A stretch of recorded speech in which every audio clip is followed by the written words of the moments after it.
Bobby Manning here, and welcome to another new Dome Theory, another opponent preview. Look around the league here on the shows we've been doing early this season, and we're going to do the team I've been waiting for, the Toronto Raptors, with Vivek Jacob here from Raptors.com. Does a little work at Complex and CBS Sports as well up there in Toronto.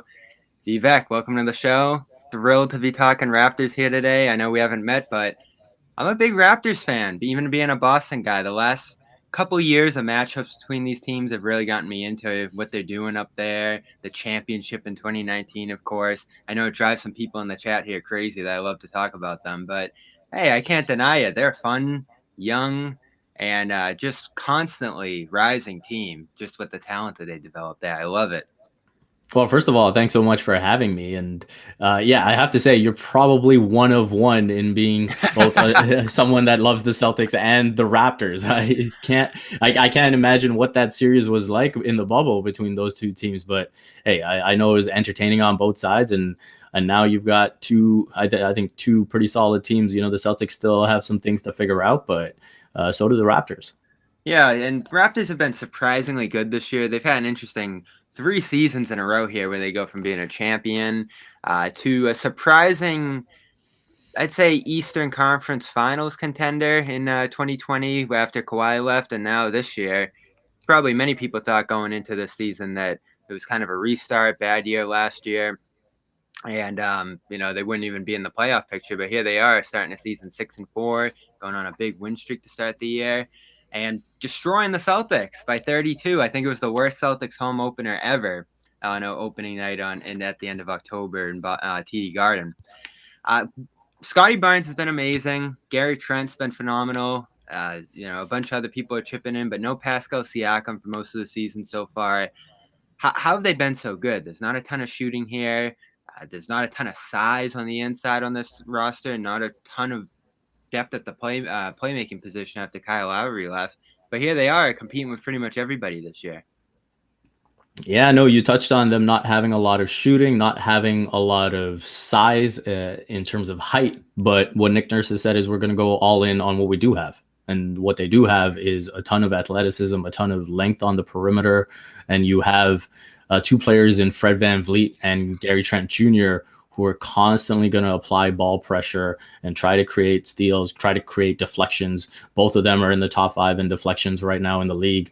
And it starts with that. It starts with the defense, the way they're able to get out in transition. And then the other thing I'll add to the mix is the offensive rebounding. Without Pascal Siakam, everyone expected that there'd be half-court struggles, but they've said, hey, one of the ways we can get that back is by attacking the offensive glass. They're the number 1 offensive rebounding team in the league. And with guys like Scotty Barnes, Precious Achiuwa, OG Anunoby, they can constantly be at it on that end of the floor. And I think that's given them a significant boost when you think about the team's offensive potential. And what was your reaction to the Barnes pick? Because I was shocked. There was a lot of hype around him. Defensively, knew the shot was going to be a work in progress. You saw bits and pieces of playmaking in Florida State, but he's so young, so raw. There was another guy there in Jalen Suggs who I thought was going to be a sure thing for Toronto after Kyle Lowry leaves and there's sort of a gap at point guard in his departure. But it looks like they were all in on Barnes from the start. They loved him. They dove into that pick, and so far he's been among the most exciting rookies this year, so much so with the 3 dribbles to the basket in transition and just the explosiveness and length that people are using the G word. I'm not going to say it, but the G word has floated around through Scotty Barnes' first 10 or so games in the league. That's crazy right now, but you see why people say it when you see the highlights on Twitter. Yeah, I think Scotty Barnes has blown every expectation that anyone had of him out the door. And the funny thing is, whatever expectations people had of him, it was on the defensive side of the ball. You looked at his length, you looked at his strength, you said, hey, this is someone that can get after it, that can play multiple positions, defend multiple positions, probably defend the opposing team's best offensive player. But instead, it's what he's shown offensively, his feel, his touch, his ability to score on the edges of the paint. That's something that no one saw coming. And especially for, again, a Raptors team that has struggled with half-court offense, just having that release valve where, he's got the ball, at the nail, and he's looking for options for cutters and whatever it is, and they take those options away, and he's just able to rise up and drain a 15-footer. It's a huge release for the offense. And I think that type of feel to be averaging, 16 and a half and 9 already. I think the sky's the limit. I honestly think the Raptors have hit a home run here. And I know it's 11 games in, but he looks as special as they come. Yeah, and Suggs has struggled down in Orlando so far to shoot the ball. He didn't have the best summer league in the world, and maybe, he's a guy who thrived in college that won't translate to the league again. This is all so early. You don't end up judging these guys until 4 or 5 years down the line in that second contract, but you love to see the early returns and flashes. I mean, the young guys on the Celtics that they've picked, and they haven't had lottery picks like the Raptors have had, and that was just a home run for Toronto having an off year. It's almost like the league was like, all right, you got to go down to Tampa for a year. Here's a top 4 pick.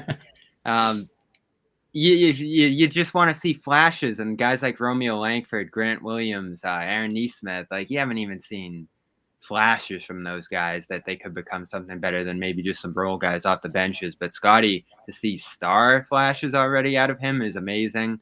I love the Gary Trent trade last year. Of course, Norman Powell heading out to Portland.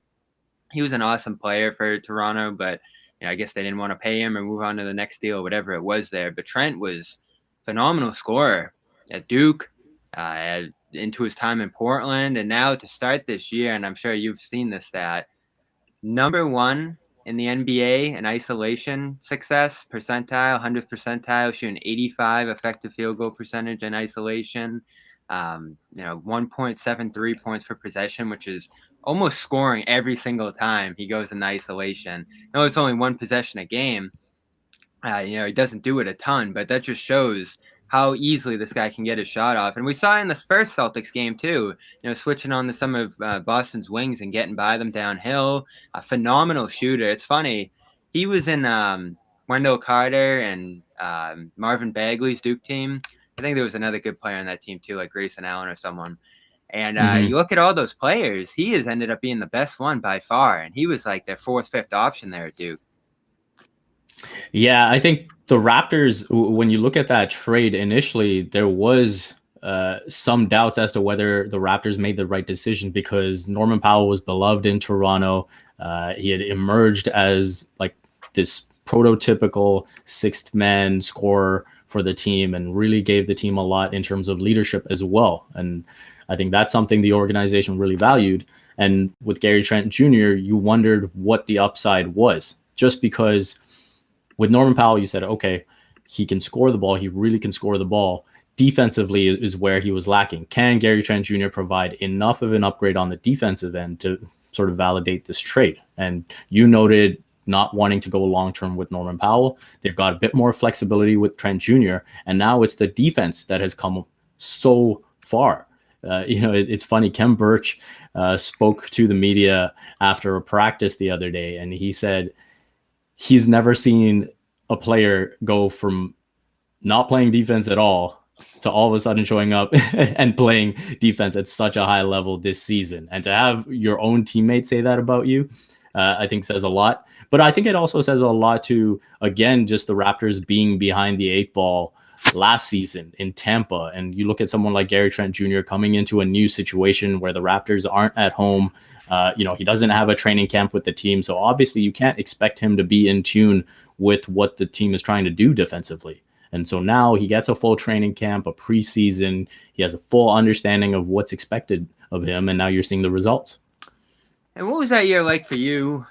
We heard bits and pieces out of the organization stories, especially early on, that I don't think a ton of guys move their whole situations down to Tampa, even with the uncertainty of, maybe even playing again this year down there. A number of guys, I'm sure that probably hurt them in free agency, the prospect of having to go down to Tampa temporarily, and just how brutal of a blow that was for the franchise. Like, really one of the craziest things about COVID is this entire sports franchise. And I know much of Canada was affected, the NHL, all that kind of stuff, just in terms of the interactions between the US and Canada.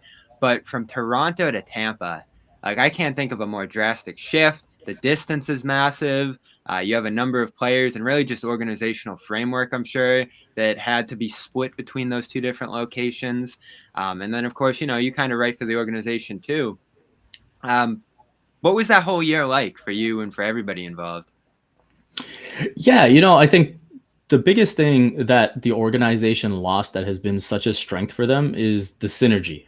And for the Raptors, they've looked for a competitive advantage in their development because they know that, hey, they're probably not going to be in line to sign the top tier free agents that come out. And so you think about the connection between the Toronto Raptors and the Raptors 905. The Raptors 905 are about a 25 minute drive away. They can send whoever they want, the likes of Pascal Siakam, Fred VanVleet. They've all emerged from there, putting in the time there and coming up to the Raptors team. And that's something they lost last year. Then you look at free agency. I truly think last year was the first time you were able to see the value that Toronto has as a city, because the grass is always greener on the other side. And you look at free agents like Serge Ibaka and Marc Gasol, when they looked at the situation and said, oh, okay, they're not going to be in Toronto anymore. I heard Tristan Thompson too, obviously a Toronto native. Exactly. They're not going to be in Toronto anymore. I might as well, if I'm going to be displaced, I might as well go somewhere else where I have the best opportunity to win a championship, all of that, and move on. And so I truly believe at least one of those two bigs who were so essential to the Raptors' success would have come back if they were able to remain in Toronto. But that wasn't the case. And so that all sort of, snowballed into this season. And I think, especially in terms of expectations this season, people lose sight of the fact that that was actually still a pretty good team last year that was just overcome by circumstance. Let's not forget, they were 500 when they got hit with COVID pretty much across the roster. I mean, there was a stretch where Nick Nurse wasn't even coaching because he was in COVID protocols. So I think from that point on, people really lost perspective of what the Raptors were capable of. So if you were to say realistically, last year's team was probably a 500 team, they're just looking to go build off of that now. Yeah, and I think a number of teams ended up in that position last year. And it's funny, of course, they couldn't legally play in Toronto, but that almost would have been a safer place from COVID than Tampa, which was probably one of the worst spots you could be last year in that regard. Losing Kyle Lowry was tough. Kawhi leaves. Gasol, Ibaka, all that core of that awesome team that I think so many people fell in love with. Fred VanVleet's still there. But Pascal Siakam, wrist surgery over the offseason, right? Comes into this year. It was actually the shoulder. Misses the first portion of the schedule here. Comes back. But there's been a lot of weird stuff going on with him. You had him and Nick Nurse kind of butting heads for a stretch last year. That was one of the big stories around Toronto last year. Feels like his name's been shopped a little bit as they start to enter this, pseudo rebuilding phase here after he was so great for them on the championship run, and then, into his first season as kind of the star of the team. But they're rolling with him. Doesn't look like he's going to be on the move anytime soon. And he gets back into things here. I know that transition for him has kind of been tough from, maybe third option on that championship team to, first or second option now, depending on how this is going to shake out on kind of an equal opportunity team. Where's he stand? Where's his career going? Is it going to be in Toronto? Is he still kind of a guy that if the right deal comes along, you think they'll end up moving on from here? Because I don't know. It just seems like a weird situation with him up there. I think some of it does get blown out of proportion because when you look at the rumors that came up in the offseason, they were all coming from the other side. It was Golden State or Minnesota or whoever wanting him. And why wouldn't you want, when you look at what Golden State has, why wouldn't they want a piece like Pascal Siakam? When you look at Minnesota, why wouldn't they want a piece like Pascal Siakam? When you look at the Sacramento Kings, what he could do for that team, that would be huge too. So I don't think there was much that was ever coming out from the Raptors side of it. And I think one of the biggest misnomers was the assumption that when they drafted Scotty Barnes, it was Pascal Siakam who was going to have to make way. The Raptors, the GM Bobby Webster has made it perfectly clear. If they could have 5 guys on the floor that look like Scotty Barnes and Pascal Siakam and OG Anunoby, that's what they want out there. That's exactly the type of basketball they want to play. So Pascal Siakam fits right into that mix. Having said that, the one thing this team currently lacks is that number one bona fide scoring option. So if there was a trade where you have some more pieces involved and you're able to acquire a Damian Lillard, or obviously the Wizards have got off to a very good start, so Bradley Beal wouldn't be in any conversations. But if it were for that level of player, then I could see the Raptors at least engaging in conversations, but it would be nothing below that, in my opinion. I think the Raptors would be quite happy to continue with this core and see how far they can go because, again, Scotty Barnes's level right now accelerates the timeline. This isn't a situation where you're saying, oh, Scotty Barnes is going to be this level of player 2 or 3 years from now. He's already here. So you can compete for the playoffs and you can keep building off of that right now. I'm curious to see, I love the Pascal Precious Achua edition here. OG's awesome, as you say. There's just a lot of players I love on this roster. I am keeping an eye on another one, though. And, of course, his name's been floated around Boston and everywhere, really, because Philly's trying to get rid of him. Ben Simmons. Is this the place for Ben Simmons? Because I think it is. Maybe it's Siakam, a big contract for big contract. He fits the mold of what they're looking for, like you say, long defender, playmaker. Toronto's not a team that shoots the ball a ton anyway and still finds success in spite of it right now. I have always thought that kind of was a perfect flip that could end up being made there. Now, I haven't heard Toronto floated at all really in conversations about Ben, but it feels like anybody who makes the right kind of offer here could get involved in that sense. Obviously, Boston fans, the organization itself, once Jaylen Brown's name got floated, completely shut that rumor down. And it looks like this is just going to keep dragging on with the Sixers. But what's been your overall thoughts on that situation? And could you see Toronto eventually sticking their nose into that? Yeah, my overall thoughts on the situation are, I think there's both sides that can take blame between Philadelphia and Ben Simmons. I think, you look at the way things ended. Yeah, of course, you don't want Doc Rivers and Joel Embiid calling him out in public like they did, but that's what happened. That's the reality of the matter. And then they tried to apologize for it, and they tried to do what they could to mend the relationship. And at that point, Ben Simmons wasn't willing to entertain it. And things have soured since there. I think Simmons, right now, you've got to give him the benefit of the doubt when he's citing mental health reasons. It's a little bit strange that it's taken this long. It's arrived at this point where he shows up to practice and then it comes after the fact. You would think it would come sooner than that, but the situation is what it is. From a trade perspective, again, for the Raptors, if you were to ask them straight up, do you prefer a core of Scotty Barnes, OG Anunoby, and Pascal Siakam, or a core of Barnes, OG, and Ben Simmons? I think they would take the former.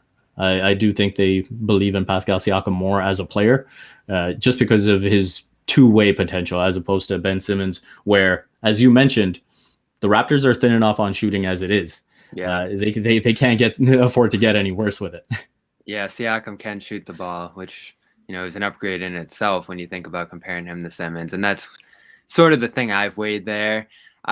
Some national people, obviously everyone in Boston was like, no, when the rumor came, but I've seen some national people say, all right, maybe a Brown for Simmons swap could make some sense. When you look at what's going on with the Celtics, what's going on with Philly, I don't see it. I've seen a couple people make the case so far that maybe Simmons can get the ball moving in Boston, fit better next to Tatum. I'd be willing to listen to an argument in favor of it, but I just don't see it. I mean, do you see like any validity to a possible swap between those two or any kind of deal between Boston and Philly? I think Boston would have to get at least another piece back, right? And if not a couple. I feel like Jaylen Brown is the better player than Ben Simmons. It's almost like a Jaylen Brown trade at that point, right? It's not a Ben Simmons trade. Yeah, exactly. And so I think Jaylen Brown has come far enough to be the main piece of that. And so if you look at it from the Celtics perspective, is there a Seth Curry that could be involved? Because now I love Seth Curry. Yeah, and you think about that in terms of how that would fit the floor, where you've got Seth Curry and Marcus Smart and Jason Tatum, and now you throw in a Ben Simmons. It frees up Ben Simmons too because of all the scoring that's on that team. So I think there would have to be some type of other player involved, especially if they can get another guard back. I think, as much as Kemba Walker was hurt, you do see some of that dribble penetration that's being missed. Even Gordon Hayward to an extent, that ability to create in the half court. So I think if there was another half court creator that could come back in that deal, I think that would open my eyes from a Celtics perspective. But Philadelphia, I just feel like Daryl Morey's got his beer goggles on, and like the things he's asking for right now, Ben Simmons just isn't there. Yeah, you think back to that Warriors report of what they're asking the Warriors, and I saw something floating out there about like the amount of people that they're asking from Boston. I couldn't even confirm that one, so I'm not even going to throw it out there. But there is like you don't want to call it arrogance because it's doing its job, but the amount that he's looking for Simmons is just unreasonable. To the point where it feels like Philly, who's this awesome team right now, they've gone off to a great start. They're almost wasting this $33 million slot on their team, even if they don't get Damian Lillard back or another star like they're hoping for, many players. You think that they'd almost at least just want some rotation players in that spot to be able to play. So maybe that's eventually where, who knows, a Toronto could sneak in and sends multiple players back, and it's not Pascal. Maybe Boston could get involved, and it's not Brown, and they send multiple players over there, and they end up getting less for it. But it just feels like this is going to keep dragging. I don't know where that goes. Like, I know Simmons isn't the face of the league, but the NBA probably wants him out there playing. Philly, like, they could sit on this for 3-4 years, and Morey has said that he's going to if it comes to it, which, like, at some point something's got to break here, and maybe that ends up helping Boston. They land him, because I'd love to see him kind of redeem himself with the Celtics. Obviously, Brown for him straight up doesn't make any sense, but something like you talked about, my co-host John on the Garden Report said something like Curry, Simmons, maybe Tyrese Maxey for Jaylen Brown and another player from the Celtics. That at least I would think about, listen to. I hate to see Brown go because I love Brown, but the Celtics are, I don't know, 14-28 closer to the deadline, and this really goes south. I don't know how you don't at least think about it in terms of a shakeup. Yeah, I totally agree with you, Bobby. And I think from the other side of it, from Philadelphia's perspective, Daryl Morey has got to be respectful of his own players too. I think the longer this drags out, it's just a distraction for the team. They're trying to bring him back, which is crazy to me. I don't think that works. And for Joel Embiid, I mean, the timeline with where he's at, physically, and where his prime is, you've got to go every year is a huge opportunity. They missed out on trading for Kyle Lowry last year. You look at this year, if they go into the playoffs without getting any type of return for Ben Simmons, you wouldn't have them in the mix to win the championship. And then what are you going to do? You're going to waste another year? You can't afford to keep doing that. The players will lose faith in Daryl Morey if he doesn't find a deal, at least, by the deadline. It's always something in Philly. We can run down the whole gamut of things that they botched there, but they felt like Morey was going to get this right after the issues that they had with their last two GMs and the mistakes that they made between Colangelo and Elton Brand. As great as it's been to be a Sixers fan through some of the winning and this awesome Embiid experience, it's infuriating too. And Lord knows we've done plenty of shows about that here. How do you feel about the Celtics trajectory right now? Talk about getting blown out of proportion. The whole league is just talking about the smart players only meeting, his comments after the game, which, I was on that call at that presser. It did hit you right away when he said what he said about Jaylen and Jason and the ball not moving and me being stuck in the corner. You don't really see that, especially in the Zoom era where, maybe if you're in the locker room, he says that to a reporter off the record back in the day.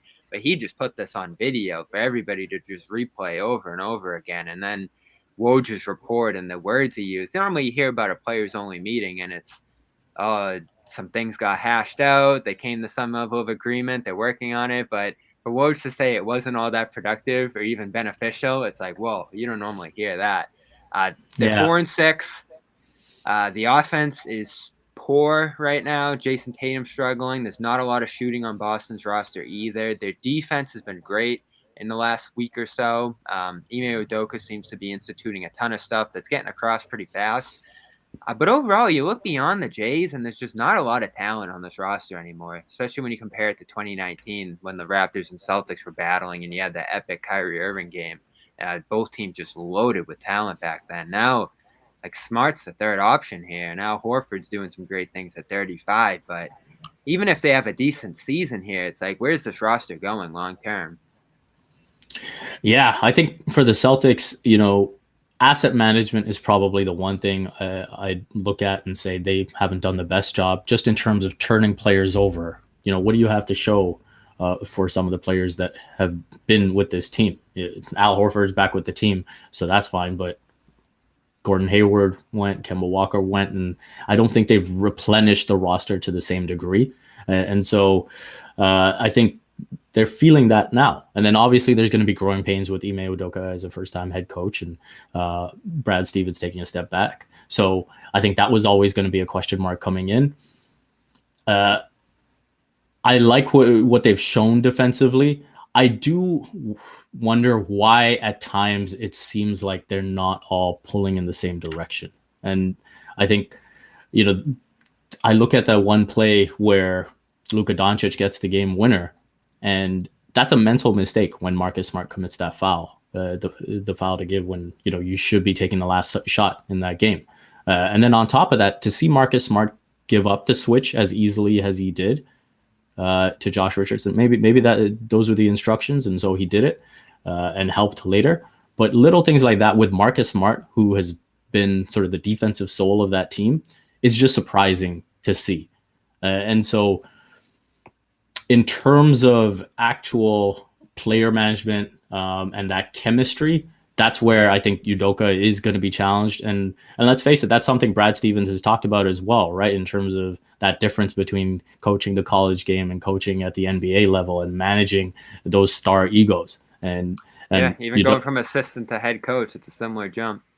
Exactly. And so I think that's something where Udoka has that challenge now, and he's got to find a way, because you have to have your two best players on the same page. And especially, as you said, a team whose talent is as top heavy as it is, those two have to do the heavy lifting, and they have to be happy doing it. Yeah, and there's an enormous amount of pressure on them both now. We're going to be watching tonight, and you're going to see the doubles that Toronto's throwing at Tatum, especially with Brown out as he is right now. And, it just looks brutal out there for him to operate, with the lack of spacing around him. And, he catches a lot of the heat, as a star does. And, you sort of look at the situation that he's been left with now at this point, a couple of years later, after having a NBA Finals contender just 2 seasons ago. It's pretty startling just where the roster's at. And Smart's a guy everybody's looking at now. Now, I think he is in an interesting position because 2019, he's the sixth man on this roster. Perfect position for him coming off the bench and leading that bench unit. It's where you love him to be. But now to be, third option, point guard, lead facilitator, all these different things. I think it hurt his defense last year, taking up more responsibility on the offensive end of the floor. Went through some personal issues. He's mentioned that numerous times, and I think that sort of probably explains his disposition the last 2 years, which has been, I'd say, frustrated. I guess that's just kind of how I'd explain his demeanor the last year or two, especially to start this year. It's been strange. He's normally a positive, lighthearted guy, tough, but good leadership, and a guy in the room who's pretty respected. The butting heads with teammates is just so shocking to me. You talk about Ime's adjustment, him kind of shooting down Ime's idea of naming a captain right after he did it during a practice was so strange to me. And he got an extension, which makes it even stranger to me that there's some frustration going on with him here. Massive extension. So obviously people are looking at, can you end up moving him down the line here? Now, there's been opportunities over the years. Last deadline, his name got floated for Aaron Gordon. I don't know what his value is around the league. It's really hard to gauge. Maybe the Celtics have been drumming it up a little bit because you have heard his name, for Lonzo Ball over the offseason for Gordon, but it just hasn't happened. So it makes me think that either the Celtics value him more than other teams do, or there just isn't a great market out there for him in general. He can't be traded until January, but that's really the only guy you look at right now on this roster who maybe has any trade value down the line aside from Brown. I don't know if you want to look at it from a Toronto perspective of whether Toronto would want him or just anybody around the league right now, but is this a guy Boston's going to be able to move if it comes to it? I think if they were to move him, ideally they should be looking at someone who's maybe in a reduced role that's looking to take that next step. You know, Mm-hmm. I think of, again, not saying that that Seth Curry is an option, but I would say think of Seth Curry what he was in Dallas, right, and then the opportunity that he's had in Philadelphia to expand his game. They should be looking for that type of player who's maybe coming off the bench, who hasn't really taken off yet, but can be that guy, that's that player that can provide spacing, that can be a floor general, that can just direct the offense, and then just hold their own defensively. And I think that's the type of player that they need if Smart is well and truly checked out and ready to move on. I do like Smart as sort of the emotional leader of the team. He's just ideally not in the right role right now. I don't think he should be ever anything more than the fourth or fifth option. Yeah, and that's concerning when you look at this happening after they give a 4-year extension, which is a pretty massive commitment and affirmation of the role that he was moving into. That one might not end up working too great, but again, it's early. We'll see where this goes. Is there anybody else on the Celtics roster that sticks out to you? Young guys. Robert Williams. That's the one, right? Yeah. I think watching him is a ton of fun, just because I still feel like he's at a point where he doesn't necessarily fully grasp the defensive concepts that the Celtics are trying to input. And I think for him, a lot of it is just timing and reactionary. And I think when he gets to a point, what's he averaging? Close to 3 blocks a game, something like that. Yeah, Celtics lead the league in blocks. Yeah, and in some ways that's a bad thing, right? That's almost too much dribble penetration that you're allowing. Yeah. And so I think from Robert Williams' perspective, if he even comes down to 2 blocks a game, but he's far more often in the right position and just deterring drives completely, as opposed to getting there late and getting the block, I think that would help the Celtics in the long term. One person I always admire in that regard was Marc Gasol, especially when he was in Toronto. Didn't block a lot of shots, but he was always in the right place at the right time. And so guards, forwards, whoever it was, you just deter those attacks to the rim, and then all of a sudden the ball's passed back out to the perimeter. They're going into a reset, and before you know it, it's a desperate shot at the end of the shot clock. Yeah, and some nights he can be just mind-blowingly disruptive out there. Like, you remember that? How many blocks did he have in that Brooklyn playoff game? It was like our Celtics record, 9, I believe. Yeah, it was mind-blowing, and he was blocking Durant, Harden, getting Kyrie like out on the 3-point line, and it's like, wow, like if this guy at his best could raise this team, stealing this team's fortunes. And he got an extension too, of course. Good move locking him up long term, I think, by this team. Still though, injuries, they're always lurking with him. The position injuries and foul trouble too, right? Which has been good this year. He's taken a huge step in that regard. I think he's averaging just over 1 foul a game, doubling his minutes off last year. So things aren't great in Boston right now, but there are some things statistically you look at with this group, and Ime has said this too, that they're going in the right direction. And I think Rob's health, his fouling, his defense, those are all areas where he's improved. And having Al Horford back next to him, who was an early mentor for him, I think is a great thing too. But I'm excited for this one tonight. I'm going to be there over at TD Garden watching again after really the boos were flying on opening night. That was a messy night at TD Garden. And things looked really bad that night. Like the alarm started going off and bad things followed. And now it's starting to take a better turn here in Boston. I'm excited to maybe get up to Scotiabank later this season too, at the end of November when these teams play again. How's the atmosphere been up there? It's been great. It's been great to have the fans back, and you could see they've just missed their team. And so especially like the last few game against Cleveland, they had a tight game against Orlando, and then obviously taking on the Stars of Brooklyn, the atmosphere is right back to what we're accustomed to. And yeah, if you're in town, we'll have to catch up, and I can give you some good spots to check out too. All right. He is Vivek Jacob. Check him out, Vivek M. Jacob on Twitter, Raptors.com. Complex Canada, CBS Sports Canada. Check out everything he's doing. There's just a great array of people covering us Raptors up north. And we'll see how long they're going to be relevant for. How good do you think they'll end up being this year when it's all said and done? I think their ceiling is probably a 5 or 6 seed. I wouldn't be surprised if All they right. ended up 7 or 8. But Think you they'll know, be thrilled with a 5 or 6 seed avoiding that play in. yeah. All right, he is Vivek Jacob. This has been Dome Theory number 64. Make sure you get it on Spotify, iTunes, Stitcher, all the places you look for podcasts, as well as the CLNS Media YouTube channel. Celtics All Access. We'll have coverage from the Garden tonight, so stay tuned with us. Celtics post game, and we will see you next week on Dome Theory. Thanks, Vivek.